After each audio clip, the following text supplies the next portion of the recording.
Sa gabing tahimik at malamlam, may kakaibang presensya ang bumabalot sa isang lumang bahay sa probinsya ng Quezon. Kung akala mo'y simpleng bangungot lang ang kwento ni Carol, maghanda ka dahil mas malalim pa ang misteryo sa likod ng kanyang mga panaginip.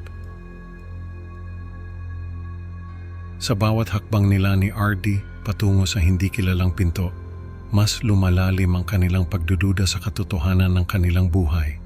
Ano nga ba ang kanilang matutuklasan sa likod ng pinto na ito at paano nila haharapin ang mga lihim na magpapabago sa kanilang kapalaran? Magandang gabi po sa inyong lahat, mga tagapakinig ng kwentong katatakutan. Ako po si Carol at nais kong pasalamatan kayo sa pakikinig sa aking kwento. Nakatira ako ngayon sa isang lumang bahay dito sa probinsya ng Quezon. Dito ko nakilala si RD, ang matalik kong kaibigan at kasama sa bahay. May mga gabi na kakaibang presensya ang nadarama sa paligid, lalo na tuwing mag-isa. Sa isang malamlam na gabi, nakaupo ako sa dilim ng aming tahanan. Tanging ang ilaw mula sa lampara ang nagbibigay liwanag sa mesa habang ang lamig ng hangin ay dumadampi sa aking balat. Sa mesa, may takure at kalahating puno ng tasa ng kape na iniinom ko. Ang tanging naririnig ko ay ang malayong kulog na nagbabanta ng masamang pangyayari. Pumasok si RD at binuksan ang ilaw. "Carol, bakit ka nagpupuyat na naman?" tanong niya. Napansin ko ang pag-aalala sa kanyang mukha at sinubukan kong ngumiti. "Kailangan ko lang tapusin to," sagot ko.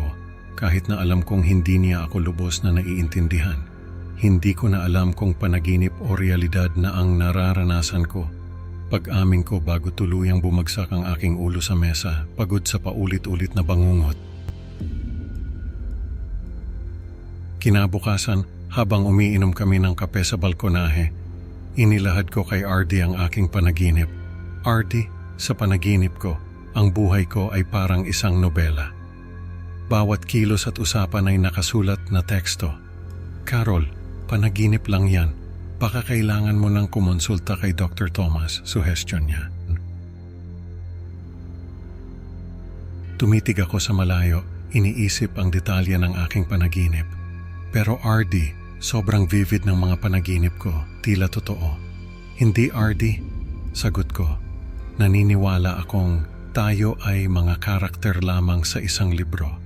Si Dr. Thomas ay hindi totoong tao dahil kulang siya sa detalyadong paglalarawan. Tumahimik si RD, nag-iisip. "Kung ganon, paano natin malalaman ang katotohanan?" tanong niya bago kami nagdesisyon na mag-imbestiga pa. Sa loob ng aming bahay napansin ko ang kawalan ng mga hindi mahalagang detalye. "RD, bakit parang may mga bagay na hindi natin maalala?" tanong ko habang tinitingnan ang mga pader. Parang may mga parte ng buhay natin na blanko. Hindi natin maalala kung paano nagsimula o natapos ang mga simpleng bagay. "Ano bang ibig mong sabihin?" tanong ni RD, nagtataka. "Hindi natin maalala kung ano ang nasa likod ng saradong pinto na yan," sagot ko. Tinuturo ang isang pinto na tila ba may mga bagay na sadyang hindi ipinapakita sa amin. Lumapit si RD sa pinto at sinubukang buksan ito, ngunit nakalak. "Baka may dahilan kung bakit hindi natin ito maalala," sabi niya, nagiging mas seryoso. "Kailangan nating alamin," sabi ko, bago kami tuluyang nagdesisyon na harapin ang hindi kilala.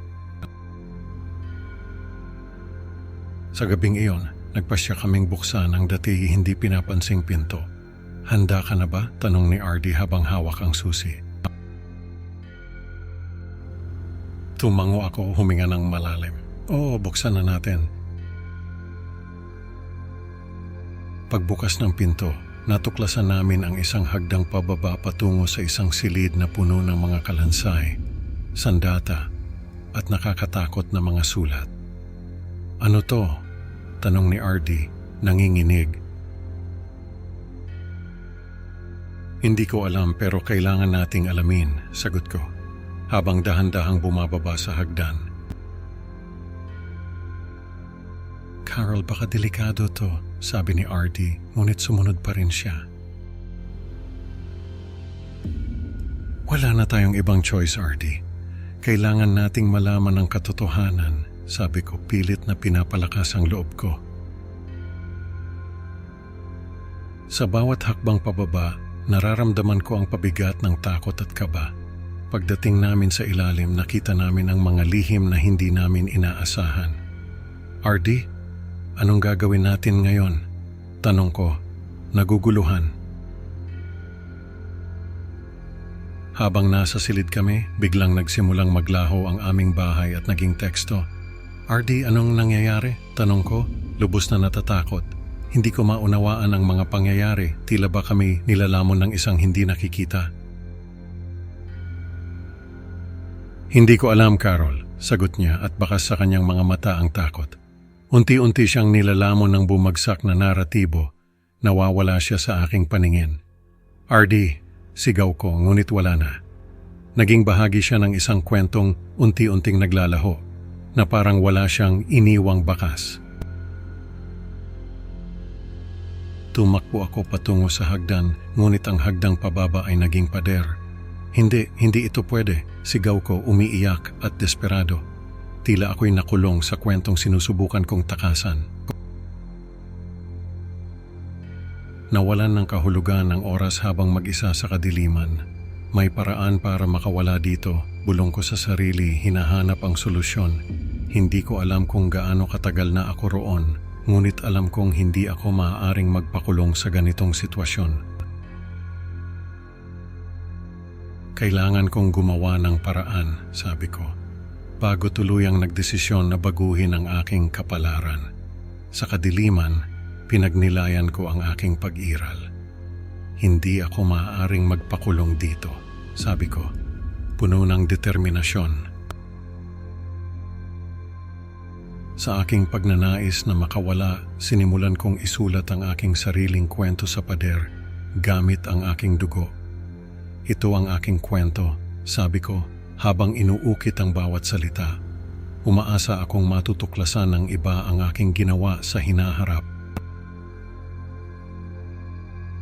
Hindi ako magpapatalo, sabi ko, habang patuloy na nagsusulat. Ako ang may akda ng aking sariling kapalaran. At sa pagiging may akda ng aking kwento, kahit nasa madilim na yugtong ito ang aking kwento at walang makakapigil sa akin. Sabi ko, bago naglaho ang kadiliman at nagbigay daan sa bagong simula. Ang kwento ni Carol at RD ay nagtuturo sa atin na ang katotohanan ay laging may kaakibat na panganib. Salamat sa pakikinig, mga kaibigan. Huwag kalimutang mag-like at subscribe para sa mas marami pang creepy Pinoy stories. Hanggang sa susunod na upload, mga kaibigan. Matulog ng mahimbing kung kaya nyo.